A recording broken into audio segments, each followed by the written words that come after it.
الله الرحمن الرحيم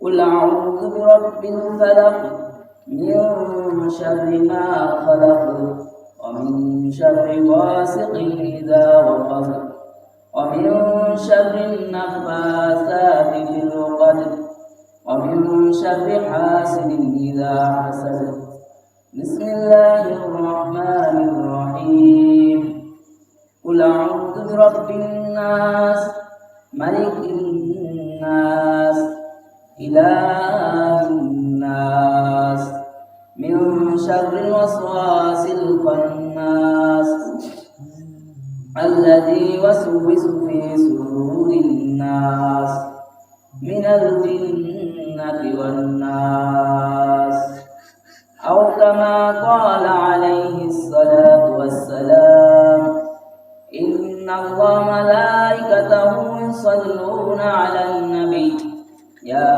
أيها الذين آمنوا صلوا عليه وسلموا تسليما اللهم صل على محمد وعلى آل محمد كما صليت على إبراهيم وعلى آل إبراهيم إنك حميد مجيد اللهم بارك على محمد وعلى آل محمد كما باركت على إبراهيم وعلى آل إبراهيم إنك حميد مجيد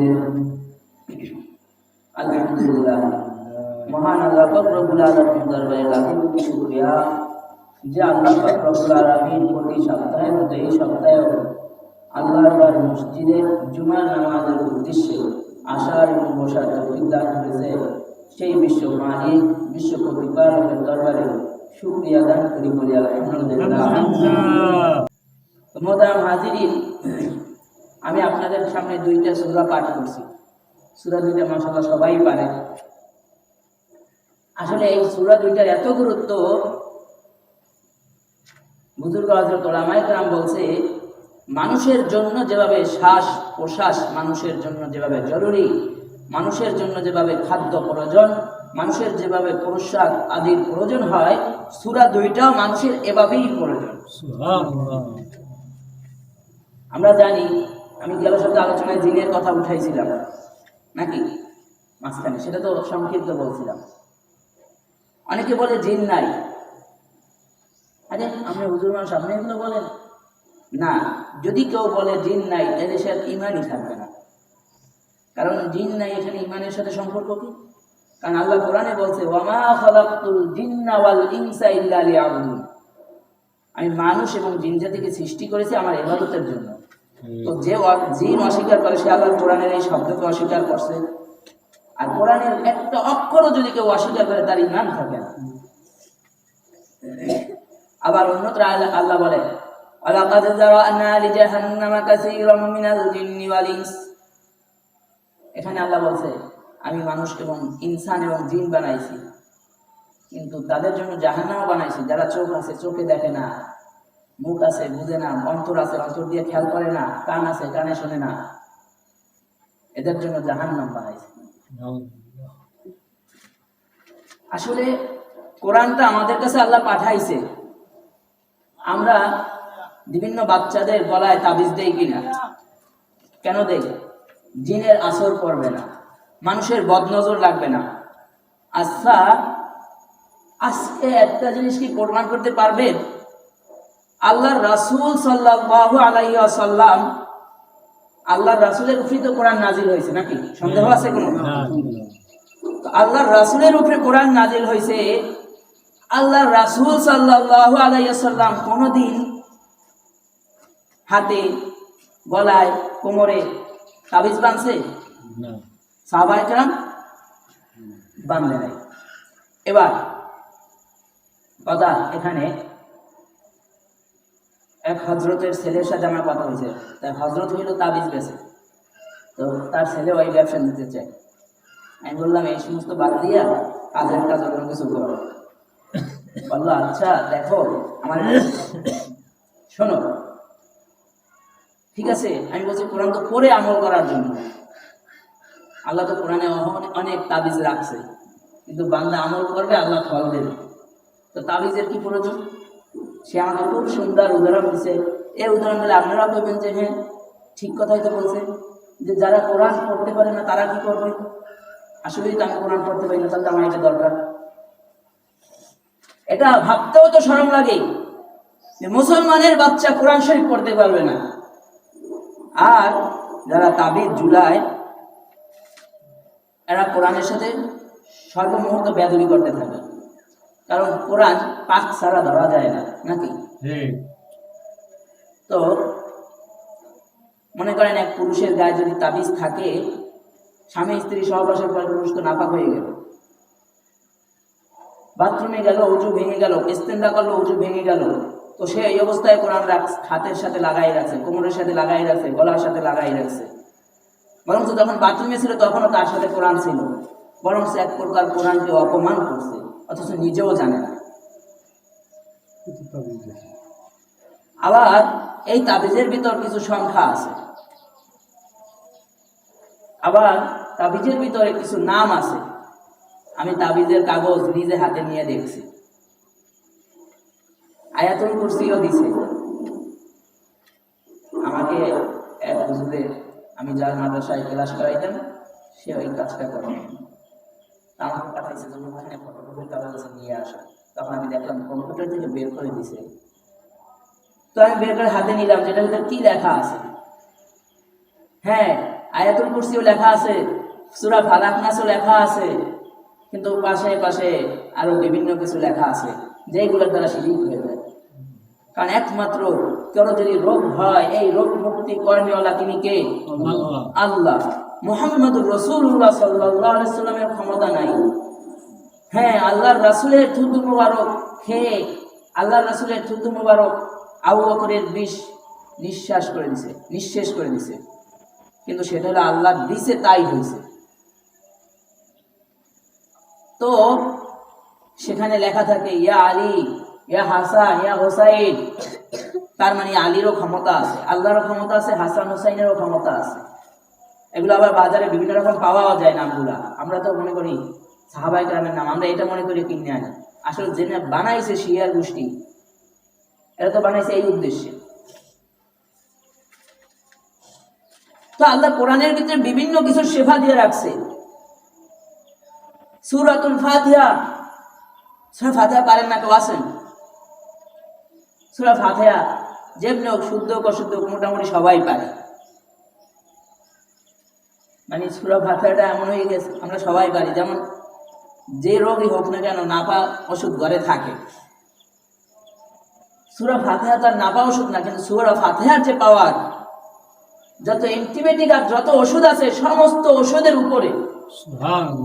এবার বলবে তাইলে হুজুর আপনারাও তো অসুস্থ হয়, এত আমল জানা থাকলে আপনারা বলেন কেন? আল্লাহ চাহে তো পরীক্ষা করে। আল্লাহ বলছে আমল করতে, এখন আল্লাহ যদি মনে হয় যে না এইরকমই মরণ পর্যন্ত রাখবে, সেটা আল্লাহর ইচ্ছা।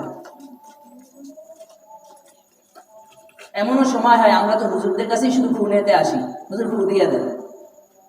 আসলে মুসলমানরা এখন ফোনেতেও আসে না বেশি, কিন্তু ইহুদি খ্রিস্টানরা এগুলা নিয়ে গবেষণা করে। ইহুদি খ্রিস্টানরা, আমার আগের মসজিদে এক হিন্দু ছেলে অসুস্থ হইলে আমার কাছে নিয়ে আসতো মহিলা, ফুদিয়ে দেন। আসলে ওরা জানে যে এখানে আছে কিছু, যদিও মা বাবা অন্য ধর্মে নিয়ে গেছে, অন্য ধর্মের মানে, কারণ তারা এগুলো নিয়ে ঘাড়ে। আমরা তো কোরআন ধরার সময় পাই না। সূরাতুল ফাতিহা এমন একটা সূরা, এই সূরা যদি কেউ 7 বার পানিতে ফু দিয়ে কোনো অসুস্থ লোককে খাওয়ায়, পান করায়, তো সাথে সাথে ইনশাআল্লাহ সুস্থ হয়ে যাবে, যদি বিশ্বাস থাকে। কারণ আপনার বিশ্বাস থাকতে হবে। এই যে তাবিজের কথা বলছি, বলবেন আপনারা একটা প্রশ্ন করবেন, হুজুর তাবিজ ব্যবহার করা না হয় ঠিক না, কিন্তু মানুষ তো সুস্থ হয়। কারণ আল্লাহ জালেম না, আর দুনিয়া পরীক্ষার জায়গা। আপনি যেটা বিশ্বাস করবেন এটার উপরেই আল্লাহ দিবেন। কারণ যদি আল্লাহ না দিত, আপনি যেটা বিশ্বাস করবেন এর উপরে যদি না দিত, তাহলে ইহুদি, খ্রিস্টান, বৌদ্ধ, হিন্দু এরা তো না খাইয়ে মরত। কিন্তু আপনার হিসাব তো হবে হাসরের ময়দানে।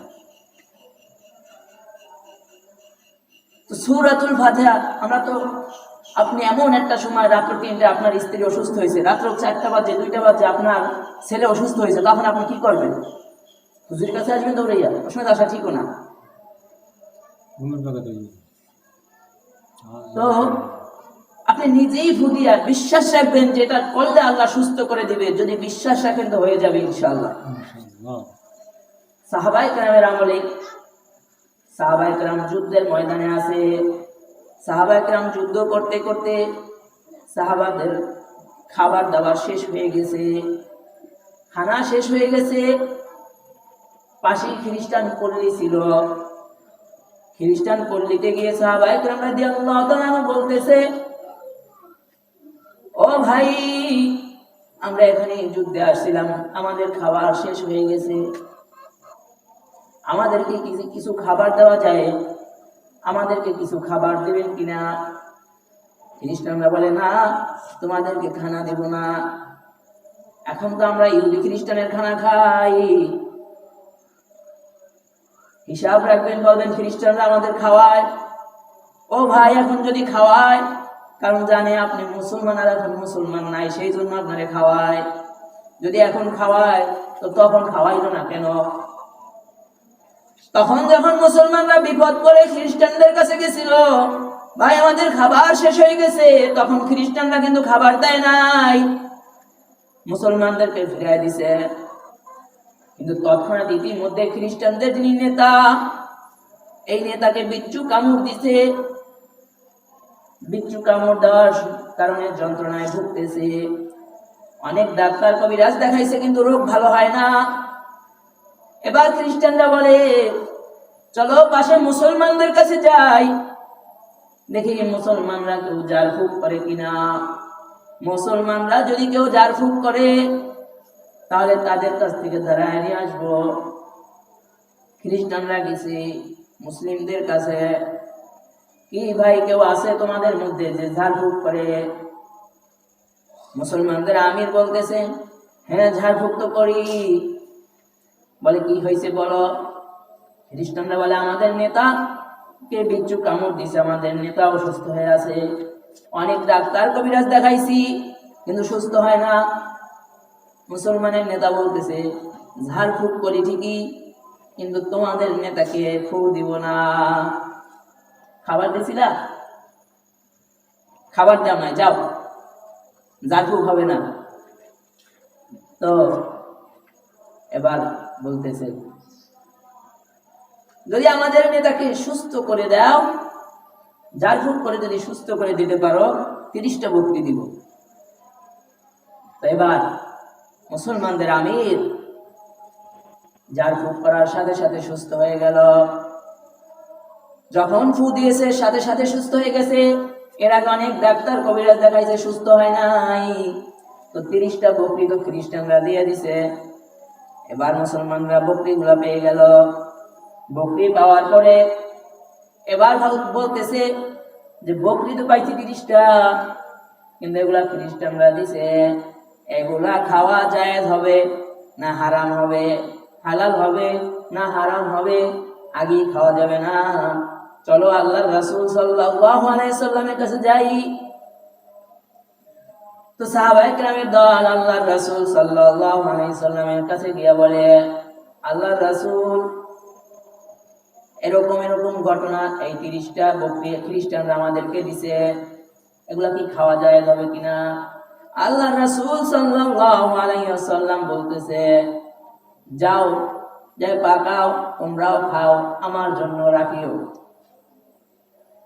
তো আল্লাহর রাসূল বলে, দাঁড়াও, মেইন কাহিনী কি হয়েছে, মেইন ঘটনা কি? খাওন তো জায়েজ হবে, ঠিক আছে, কারণ তারা দিয়ে দিছে। তুমি কি পরে ফু দিছিলা? কি এমন জিনিস পরে ফু দিছো যে কারণে সাথে সাথে সুস্থ হয়ে গেছে? তো সাহাবায়ে কেরাম বলতেছে, আল্লাহর রাসূল আপনি একদিন বলছিলেন সূরা ফাতিহা একটা শেফা, সূরা ফাতিহার ভিতর শেফা আছে, সূরা ফাতিহা 7 বার করে ফু দিছি তো সুস্থ হয়ে গেছে। আর 30টা বকরি নিয়ে আসছি।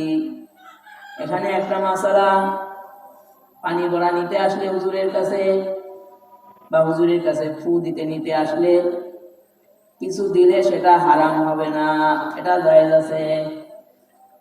কিন্তু আমরা এই যে কোরআন পড়ে মানে এই যে সূরা ফাতিহা পড়ে ফু দেওয়ার পরে সুস্থ হইলে হুজুরকে কিছু কারণ ওষুধ আনতে গেলে দিতেন না ডাক্তারে, ভিজিট লাগবে 1500, তো হুজুরে দিলে সমস্যা কোথায়? আমি চাইনি আবার। তো এই যে দিলে এটা সমস্যা নাই, কিন্তু এইটারে আমরা মুসলমানরা অন্য জায়গায় নিয়ে গেছি। আমরা মরার পরে কোরআন পড়ে তারপর সেইখানে ব্যবহার করি, এক জায়গাটা আর এক জায়গায় আমরা ব্যবহার শুরু করে দিছি। এই জন্যই তো আমরা মুসলমানরা শান্তিতে নাই। এই ছিল সূরা ফাতিহার আমল, কিন্তু আমরা জানিই না। তারপরে আয়াতুল কুরসি নামে একটা আয়াত আছে। আসলে চিন্তা করে দেখেন, আল্লাহকে যে উত্তম পরিকল্পনাকারী বলা হয়, এমনি এমনি কি বলা হয়? আল্লাহ যে সূরা ফাতিহার মতো ছোট একটা সূরার ভিতরে এত শেফা দান করেছে, সর্বপ্রকার রোগের ঔষধ এটা। কিন্তু আল্লাহ যদি চাইতো এই সর্বপ্রকার রোগের শেফাটা তো সূরা বাকারার ভিতরে রাখতে পারত। হ্যাঁ, আর হুজুর কাছে যদি আইলেন, হুজুর ফু দেওয়া লাগলো, হুজুর বই জানাইতে যায়, কারণ সূরা বাকারা 7 বার, সময় কি 1 মিনিট আর 2 মিনিট? হুজুরের লড়াইতে অথচ আল্লাহ দিছে কেন? বান্দারা এত বড় সূরার আমল করতে পারবে না, ছোট সূরার ভিতর দিয়ে দিছে। আয়াতুল কুরসি একটা আয়াত আছে।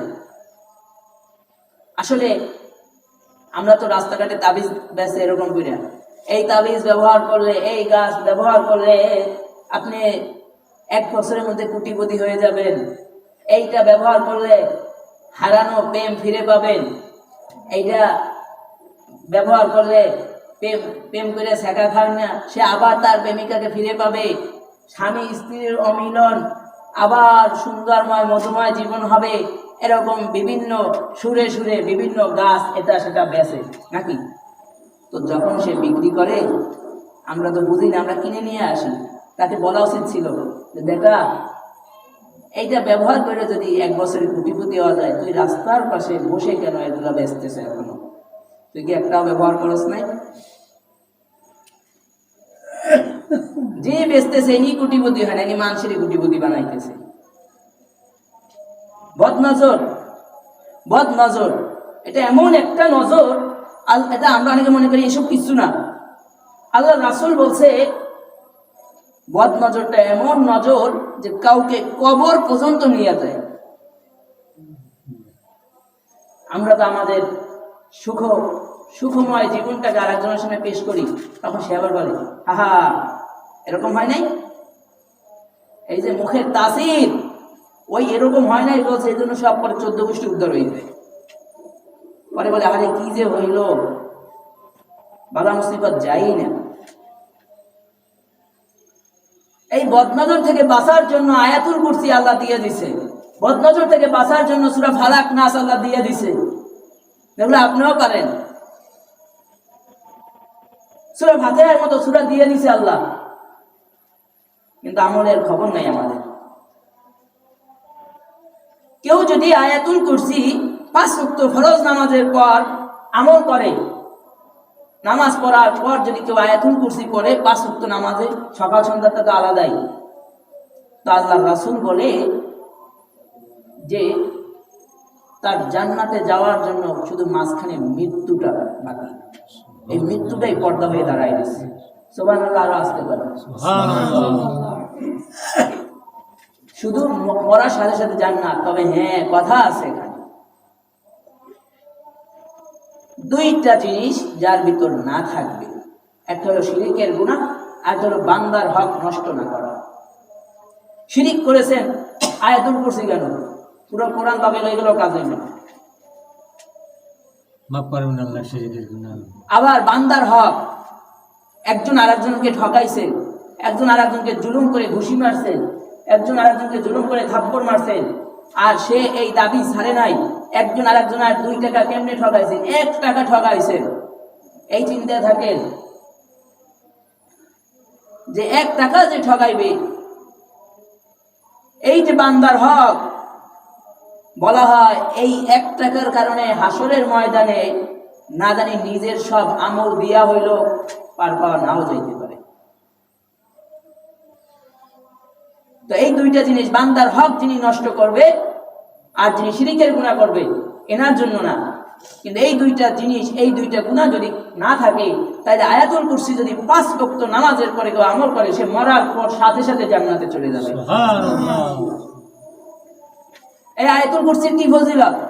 আয়াতুল কুরসিতে ইবলিসে শিক্ষা দিয়ে গেছে, ইবলিসে সাহাবীদের শিক্ষা দিয়েছে। ইবলিসের ভিতরে বিশ্বাস আছে যে আয়াতুল কুরসি বললে আমার আর আমার ঢোকার কোনো লাইন নেই। একবার জাকাতের কিছু মাল আল্লাহর রাসূল সাল্লাল্লাহু আলাইহি ওয়াসাল্লাম হযরত আবু হুরায়রা রাদিয়াল্লাহু তাআলা আনহুকে পাহারা দিতে দিলেন। আবু হুরায়রা রাদিয়াল্লাহু তাআলা আনহু জাকাতের মাল পাহারা দিতেছে। রাত্রি বেলা একজন লোক এসে অনেক মালামাল নিয়ে যাইতেছে, অনেক খাদ্য সামগ্রী নিয়ে যাইতেছে। আবু হুরায়রা রাদিয়াল্লাহু তাআলা তাকে আটকাইল, বলল, ভাই আমি অসুস্থ, কাজ করতে পারি না, আমার পরিবার পরিজন না খায় আছে, এইগুলা আমার অনেক প্রয়োজন। আবু হুরায়রা রাদিয়াল্লাহু তাআলা কষ্টের কথা শুনে ছেড়ে দিলেন, তিনি চলে গেছে। সকালবেলা আল্লাহর রাসূল সাল্লাল্লাহু আলাইহি ওয়াসাল্লাম ফজরের নামাজের পরে আবু হুরায়রা রাদিয়াল্লাহু তাআলাকে বলে, ও আবু হুরায়রা, রাত্রে যে চোর আটকাইছিল, চোরটা কই? আবু হুরায়রা রাদিয়াল্লাহু তাআলা বলে, আল্লাহর রাসূল তিনি তো অনেক অসহায়ত্ব পেশ করেছে, তাই তাকে ছেড়ে দিয়েছি, আমার মায়া হয়েছে। আল্লাহর রাসূল সাল্লাল্লাহু আলাইহি সাল্লাম বলে, আবু হুরায়রা ও একটা মিথ্যা কথা বলেছে, ও আজকে আবার আসবে। আবু হুরায়রা রাদিয়াল্লাহু তাআলা রাতে দাঁড়ায় রয়েছে, আর তার বিশ্বাস আল্লাহর রাসূল যেহেতু বলছে সে আবার আসবে, সেই জন্য আবু হুরায়রা রাদিয়াল্লাহু তাআলা তার অপেক্ষায় দাঁড়ায় আছে কখন চোরটা আবার আসবে। তৎক্ষণাৎ দেখতে পেল আবার আজকেও খাদ্য সামগ্রী নিয়ে ঘুষাইতেছে বা নিয়ে যাবে। আবু হুরায়রা রাদিয়াল্লাহু তাআলা আটকে বলল, তুমি কাউকে মিথ্যা বলছো, তোমাকে আজকে ছাড়বো না, তোমাকে আজকে আল্লাহর রাসূলের সামনে নিয়ে যাব, বিচারের কাঠগড়ায় দাঁড়া করাবো। লোকটা আজকেও কান্না করে ভেঙে চুরমার হয়ে গেছে, মানে এমন অবস্থা, এখন না ছেড়ে দিলেই নয়। তো এই অসহায়ত্ব দেখে আবু হুরায়রা রাদিয়াল্লাহু তাআলা আজকেও ছেড়ে দিলেন। আল্লাহর রাসূল আবার ফজরের নামাজের পরে জিজ্ঞেস করে, আবু হুরায়রা চোরটা কোথায়? আবু হুরায়রা বলে, সে তার অসহায়ত্ব আজকেও পেশ করেছে, তার বিবি বাচ্চা না খায়া রয়েছে, তাদেরকে খানা দিবে, এই ওজর পেশ করেছে, তো আমি ছেড়ে দিছি। আল্লাহ রাসূল সাল্লাল্লাহু আলাইহি সাল্লাম বলে, ও মিথ্যা কথা বলছে, ও আজকে আবার আসবে। তো আবু হুরায়রা রাদিয়াল্লাহু তাআলা ৩য় দিন আবার তার অপেক্ষায় রইতেছে। আল্লাহ রাসূল বলছে আজকে আবার আসবে, তো তার অপেক্ষায় আছে। তো এবার আল্লাহ রাসূল আবু হুরায়রা রাদিয়াল্লাহু তাআলা অপেক্ষা করতেছে। তো সে এসে গেছে, সে আজকে ওজর পেশ করে, কিন্তু আবু হুরায়রা বলে, না আজকে ছাড়বো না, আজকে আল্লাহ রাসূলের সামনে নিয়ে যাব। তো তখন বলে, তোমাকে একটা আমল শিক্ষা দেব। কি? বলে, কি আমল? তখন বলে, আয়াতুল কুরসি পড়ে শুনে গেল। বলে, এই আমল যদি করো, আল্লাহু লা ইলাহা ইল্লা হুয়াল হাইয়ুল কাইয়্যুম লা তাখুযুহু সিনাতুন ওয়া লা নাওম লাহু মা ফিস সামাওয়াতি ওয়া মা ফিল আরদ মান যাল্লাযী ইয়াশফা'ু ইনদাহু ইল্লা বিইذনিহি ইয়ালামু মা বাইনা আইদিহিম ওয়া মা খালফাহুম ওয়া লা ইউহীতুনা বিশাইইন মিন ইলমিহি ইল্লা বিমা শা'a ওয়াসি'a কুরসিয়্যুস সামাওয়াতি ওয়াল আরদ ওয়া লা ইয়াউদুহু হিফযুহুমা ওয়া হুয়াল আলিয়্যুল আযীম। তুমি যদি আমল করো, তাহলে আর জিন ভূত ঘরে ঢুকতে পারবে না, এই আমলটা তোমায় শিক্ষা দিয়ে গেলাম। তো আল্লাহর রাসূল সাল্লাল্লাহু আলাইহি সাল্লাম ফজরের নামাজ পড়ে বলে, আবু হুরায়রা আজকে কি চোরটাকে আটকাইছো? আবু হুরায়রা রাদিয়াল্লাহু তাআলা বলে, আল্লাহর রাসূল না। বলে কেন? বলে তিনি আজকে আমাকে একটা আমল শিক্ষা দিবে। কারণ সাহাবায়ে কেরাম রাদিয়াল্লাহু তাআলা তো আমলের প্রতি খুব লোভ ছিল, শোনার আগেই তারা আমল করতে চাইতো, শুনতে দেরি তাদের আমল করতে দেরি না। তো আল্লাহর রাসূলকে বলতেছে সে তো আমাকে আমল শিখাই গেছে। আল্লাহর রাসূল বলে কি আমল শিখাইছে? বলে এই আয়াতটা শুনাইছে, বলছে এটা পড়লে জিনভূত ঘরে আসতে পারে না। আল্লাহর রাসূল সাল্লাল্লাহু আলাইহি ওয়াসাল্লাম বলে, আবু হুরায়রা আমি কথাটা সত্য বলে গেছে, কিন্তু তুমি জানো যিনি তোমাকে আমল শিখাইছে তিনি কে? আবু হুরায়রা রাদিয়াল্লাহু তাআলা বলে কে? বলে ইবলিস। যিনি আসলে তিনি ইবলিস।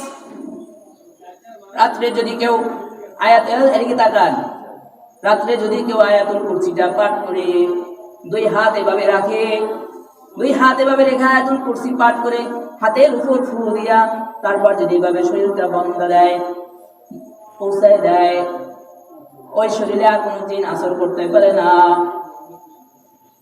জিন আছে এটা সত্য, বদনজর আছে এটা সত্য।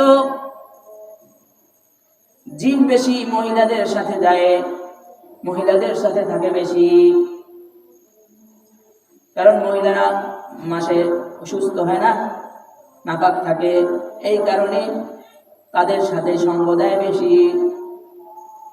এমনও মেয়ে দেখছি ক্লাস 1 থেকে ক্লাস মেট্রিক পর্যন্ত এই মেয়ের বিবাহের চাহিদা নাই, কারণ 1 থেকে 10 পর্যন্ত একটা জিন এই মেয়ের সাথে সহবাস করেছে। যেই মেয়ের সাথে ক্লাস 1 থেকে মেট্রিক পর্যন্ত জিন সহবাস করছে, এই মেয়ের আবার বিবাহের চাহিদা থাকে কিভাবে? জিন এভাবে করে মেয়েদের সাথে সহবাস করে মহিলাদের মেয়ে যে যৌবনাত্ম এটা নষ্ট করে দেয়। অনেক সময় গর্ভবতী মহিলার বাচ্চা নষ্ট করে দেয়। অনেক সময় স্বামী স্ত্রী সহবাস করার পরে সে বীর্য খেয়ে ফেলে, বাচ্চা হতে দেয় না। এটা জিনে করে আছে, এটা বিশ্বাস করতে হবে। এগুলা করে কারণ মানুষের যদি কোনো সুতা সুইর মতো যদি কোনো রগ থাকে সেখানেও প্রবেশ করতে পারে। তো এই জিন থেকে বাঁচার পদ্ধতি কি? জাদু টোনা করে না মানুষ, জাদু টোনা থেকে বাঁচার পদ্ধতি কি? জাদু টোনা দ্বারা করে হরিণের চামড়া নিয়ে আসবা, উমুকের উমুক নিয়ে আসবা, খেজুর কাটা নিয়ে আসবা, কালো ছাগল নিয়ে আসবা, কালো মুরগি নিয়ে আসবা। এই যারা তাবিজ করে, জাদু করে, এদের জাদু কাজ করে। এরা কুফুরি করে ঠিকই, কিন্তু এই জাদুর প্রভাব পড়ে, জাদুর প্রভাব মানুষের উপর পড়ে। এই জন্যই তো শত্রুতা বশত মানুষ জাদু করে। তবে ওই জাল আয়াতুল কুরসি পড়া যদি থাকে, জাদুর আব্বায় কোনো কাজ হবে না। কারণ জাদুর প্রভাব পড়বে না কেন? আল্লাহর রাসূল সাল্লাল্লাহু আলাইহি সাল্লামের উপরও জাদুর প্রভাব পড়েছে। এক কাফের আসম ইবনে লাবিদ আল্লাহর রাসূলের খাদেমের মাধ্যমে আল্লাহর রাসূলের চিরুনি মানে চুল নিয়ে গেছে। আল্লাহর রাসূলের খাদেমের মাধ্যমে আল্লাহর রাসূল সাল্লাল্লাহু আলাইহি সাল্লামের চুল নিয়ে গেছে। আল্লাহর রাসূল বলা হয় 6 মাস অসুস্থ ছিল, এমন অবস্থা হয়েছে তিনি নামাজ পড়ছেন ভুলে গেছে। জিজ্ঞেস করতো, আয়েশা আমি কি নামাজ পড়ছি? খানা খায় নাই বলে খানা খাইছি। আল্লাহর রাসূল এমন একটা অবস্থা হয়ে গিয়েছিল, কিছু করে তো ভুলে যায়, আবার যেটা করে নাই বলে সে এটা করে ফেলেছি। আল্লাহর রাসূল সাল্লাল্লাহু আলাইহি ওয়াসাল্লাম স্বপ্নে দেখতেছে 2 জন লোক আসছে, মানে 2 জন ফেরেশতা আসছে। স্বপ্ন দেখি না আমরা? আল্লাহর রাসূলের স্বপ্ন হলো ওহী, নবীদের স্বপ্ন ওহী, আমাদের স্বপ্ন না। আমরা কই ওমকে আমি এই স্বপ্ন দেখছি আর আমরা ইয়ে করতে হইব না, আমাদের স্বপ্ন পূরণ করার জন্য। কিন্তু ভালো একটা কথা শুনিয়ে যান, স্বপ্ন কাউকে বলতে নেই। যদি কোনো বুজুর্গকে মনে করেন যে আজকের স্বপ্নটা বলা উচিত, তাহলে বুজুর্গকে বলবেন যিনি জানেন কারণ আপনার স্বপ্ন যদি কেউ শোনার পরে কোনো কমেন্ট করে, আপনার স্বপ্ন শোনার পরে যদি কেউ কোনো বাক্য উচ্চারণ করে, তাহলে কুফা ওইটাই লাগবে কপালে, এতে কোনো ভুল নেই। কারণ দুই বন্ধু, এক বন্ধু স্বপ্নে দেখছে সে বলে না জায়গা দিছে, মানে এক দেশের এক কিনারায় এক পাও, আর এক পাও হইলে আর এক কিনারায়, তার জায়গার মাঝখানে একটা দেশ, একটা রাষ্ট্র স্বপ্নে দেখতেছে। সকালে ওইটা বলে, বন্ধু বন্ধু জানো আমি স্বপ্নে দেখছি আমি এত বড় একটা জায়গা দিছি যে আমার দুই ঠ্যাঙের নিচে, এই দেশটা আমার দুই ঠ্যাঙের নিচে ছিল। তো বন্ধু বলতেছে এত বড় জায়গা দিছ, সিরিয়াস নাই? আসলে স্বপ্নের ব্যাখ্যা ছিল এই লোকটা এই রাষ্ট্রের এই দেশের বাদশা হবে, এটা ছিল স্বপ্নের ব্যাখ্যা। কিন্তু ওই যে বন্ধু কইছে সিরিয়াস নাই, তো আসলে অ্যাক্সিডেন্ট কইলো, ওইভাবে সিরা বিসিরা মারা গেছে। এই জন্য স্বপ্ন কাউকে বলতে হয় না। স্বপ্ন যদি কাউকে বলে তো সে যদি কিছু বইলা ফেলায়, বুজুর্গদের কাছে স্বপ্নে বললে বলে মাশাআল্লাহ ভালো দেখছো, ভালো দেখলেও বলে ভালো দেখছো, খারাপ দেখলেও বলে ভালো দেখছো। আর আজাইরা যেটি আছে এটির কাছে কইলে এইটারে উল্টা কেমনে বানাইবো, বাস্তব কেমনে রূপ দেবে, এইয়া দেখছো এইটা হয় নাই, আরো অনেক কিছু ভাবে, এগুলো পরে বাস্তব হয়ে যায়। এই জন্য স্বপ্ন যারে তারে বলতে নাই। স্ত্রীর কাছেও স্বপ্ন বলতে হয় না, স্ত্রীর কাছেও স্বপ্ন বলতে হয় না। সেও যদি কিছু বইলা ফেলায় তাই ওইটা হয়ে যাইব। নিজে দেখছেন নিজের ভিতরেই রাখা উচিত। তো আল্লাহ রাসূল সাল্লাল্লাহু আলাইহি সাল্লাম স্বপ্নে দেখতেছে মাথার কাছে একজন, পায়ের কাছে একজন। এবার মাথার কাছের লোক জিজ্ঞাসা করে, এ ভাই এনার কি হয়েছে, ইনি এই অবস্থা কেন? পায়ের কাছের ফেরেশতা বলে ইনি অসুস্থ। তো মাথার কাছের ফেরেশতা বলে কি অসুস্থ? পায়ের কাছের ফেরেশতা বলে এনাকে জাদু করা হয়েছে। মাথার কাছের ফেরেশতা বলে কে জাদু করছে? পায়ের কাছের ফেরেশতা বলে আসম ইবনে লাবিদ জাদু করছে। মাথার কাছের ফেরেশতা বলে কিভাবে জাদু করছে? বলে তার চুল নিয়ে জাদু করছে। আবার ফেরেশতা জিজ্ঞাসা করে কি চুল নিয়ে কিভাবে জাদু করছে? ওই ফেরেশতা বলতেছে চুল নিয়ে 11টা টিপ দিয়া, 11টা সুই দিয়া তারপরে তাকে জাদু করা হয়েছে। এবার এই ফেরেশতা জিজ্ঞাসা করে তো চুলটা কোন জায়গায় রাখা হয়েছে? ওই ফেরেশতা বলে খেজুরের আবরণীতে। চুলটা খেজুরের আবরণীতে জারওয়ান কূপ নামক একটা স্থান আছে। জারওয়ান কূপের নিচে বড় পাথর দিয়া চাপা মেরে রাখা আছে চুলটা। আল্লাহর রাসূলকে স্বপ্নে কূপটা দেখানো হইল, যিনি জাদু করছে তাকেও স্বপ্নে দেখানো হইল। আল্লাহর রাসূল সাল্লাল্লাহু আলাইহি ওয়াসাল্লাম সকালবেলা সাহাবীদেরকে নিয়ে ওইখান থেকে চুল উঠাইলো। চুল উঠানোর পরে চুলে গিট ছিল 11টা। চুল উঠানোর পরে আল্লাহ রাসূল রাত্রি আল্লাহ রাসূলের কাছে সূরা ফালাক আর নাস ওই একই স্বপ্নে নাজিল হয়েছে। সূরা ফালাক আর নাস ওই স্বপ্নের ভিতরেই নাজিল হয়েছে। আল্লাহ রাসূল সাল্লাল্লাহু আলাইহি ওয়াসাল্লাম স্বপ্নে যে সূরা দেখছে, আল্লাহ রাসূল সাল্লাল্লাহু আলাইহি ওয়াসাল্লাম চুলটা হাতে নিয়ে একটা আয়াত পড়ে কুল আউযু বিরাব্বিল ফালাক, আর একটা গিট খোলে মিন শাররি মা ফালাক, একটা গিট খোলে আমিন শাররি গাসিকিন ইযা ওয়াকাব, একটা গিট খোলে। এভাবে মিনাল জিন্নাতি ওয়ান নাস 2 সূরার 11 আয়াত পাঠ করে আর 11টা গিট খোলার সাথে সাথে আল্লাহর রাসূল সাল্লাল্লাহু আলাইহি ওয়াসাল্লাম বলে এই সূরা ফালাক আর নাস 11টা আয়াত পাঠ করার সাথে সাথে যখন 11টা গিট আমি খুললাম, আমার কাছে মনে হইল আমার মাথার উপর থেকে একটা বিশাল বড় বোঝা নামাইয়া নেওয়া হয়েছে। সুবহানাল্লাহ। তো আল্লাহর রাসূলকে যে সূরা ফালাক নাস দিছে, খুতবায় ফালাক নাসের পড়ছি। কেউ যদি সূরা ইখলাস, সূরা ফালাক নাস সকালে 3 বার, সূরা ফালাক 3 বার, সূরা নাস 3 বার সকালে আমল করে, তার জন্য সারা দিনের বালা মুসিবত দেখার জন্য আল্লাহ যথেষ্ট। আবার যদি মাগরিবের পরে সূরা ইখলাস 3 বার, সূরা ফালাক 3 বার, সূরা নাস 3 বার পাঠ করে, তার জন্য রাত্রে যত বিপদ আপদ আছে এগুলা থেকে আল্লাহই দেখার যথেষ্ট। সুবহানাল্লাহ। এবার বলবেন একজনে আমাদের কইছে এইগুলা এই যে আমাদের বলছে সকালবেলা যে পড়েন এটার আমল কি? সকালে এখানে 33 আয়াতের আমল হয়। কোরআনে ফজিলতপূর্ণ 33টা আয়াত আছে। এই 33টা আয়াত যদি কেউ সকাল সন্ধ্যা পাঠ করে, বলা হয়েছে চোর ডাকাত সাপ বিচ্ছু কুমির বাঘ জাদু টোনা জিন ভূত সকল প্রকার রোগ থেকে মুসিবত থেকে আল্লাহ হেফাজত করেন। মনে বলতেছে তাহলে এখানে যে ঝগড়া মারামারি হয় এটা নিজেরা করছে, হয়তো ভাই আমলের কারণে আল্লাহ কমাইয়া দিছে, আনেলে আরো বড় ধরনের হইতে পারতো। তো যারা ফজরের নামাজ এখানে পড়ে এরা একটু জোরে আলহামদুলিল্লাহ কইবেন, যাতে কালকে থেকে যারা ফজরের নামাজে না এরাও জানি কয় যে আমরা ফজরের নামাজ পড়বো, কারণ এখানে ফজরের পরে 33 আয়াতের আমল হয় কিনা নিয়মিত তেলাওয়াত করে শোনাই। তো কি ফায়দা হয়েছে? 10 মিনিট সময় দিয়েছেন, লাভ কি হয়েছে? সারা দিনের চোর ডাকাত সাপ বিচ্ছুর কুমির ভাগ ভাল্লুক এই সমস্ত হিংস্র প্রাণীর দ্বারা যদি কোনো বিপদ থাকে তো আল্লাহ হেফাজত করবে। আবার যদি বলা হয় জাদু টোনা, কেউ যদি জাদু টোনাও করে এই সমস্ত মুসিবত থেকে আল্লাহ হেফাজত করে।